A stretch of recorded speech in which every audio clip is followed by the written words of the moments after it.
How to make a corset. The different styles: you can make a corset belt, you can make an underbust corset, you can mix and match fabrics like brocades and velvets, you can do a full bust in a cotton canvas, another cotton canvas, beautiful. These are brocades where they have the metallic gold threads, or usually silver or multicolored. So those are some of the different types of corsets that I'm going to teach you guys how to make. Okay, so to make a corset, we're going to need some type of boning. So this is white spring steel.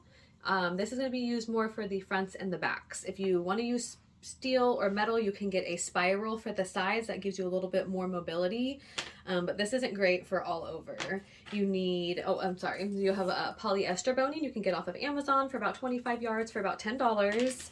You have German synthetic whale boning, which is close to baleen, which is what they used back in like the Victorian era. It's a little bit more pricier. This 25-yard roll cost me $55, I think. So you're gonna need boning. You need your grommets. You need a way to get your grommets in. Another thing you're going to need for your corset is I put binding on the bottom of mine that usually matches. You can buy just cotton binding that's already pre-cut.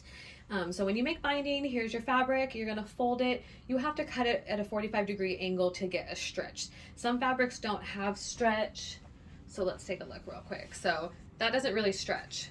If I pull it on the 45-degree angle, it has a different stretch. So that's how you have to cut your binding. It has to be cut diagonally like that for it to have that stretch. So I make my own binding. I have this little tool. We'll do another one on bias binding next time, but you also need a way to do your binding, or you can buy some. So with the polyester boning, I burn it with a lighter or on a candle, and then I kind of mold it with something, and then I will put a little piece of masking tape over the ends. With the white spring, I don't know, I don't use this too often. I cut it down and kind of filed it, and then I put masking tape on it also. They make a dip that's kind of similar to this outside like coating on it.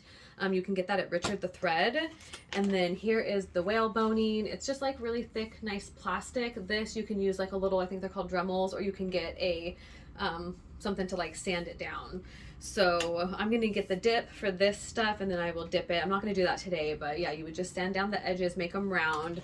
A lady told me who used to make corsets for a living, she just uses masking tapes on the end, or you can use plumber's tape because it does not have a adhesive on it. So we're going to do a two-part because I don't want these videos to be too long, because then TikTok does not like to upload them. Another thing, have a air erasable pen, so if you have to make marks for your grommets, that you can put on the inside, so that way you don't see them and then they disappear after a while. Patterns. Where would you get a corset pattern? My favorite place is Etsy.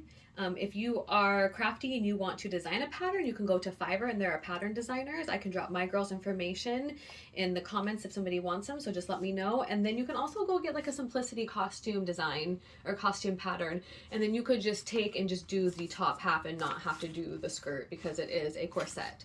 So there's many options. Right now I think Labor Day sales at Joann, so they're probably $1.99.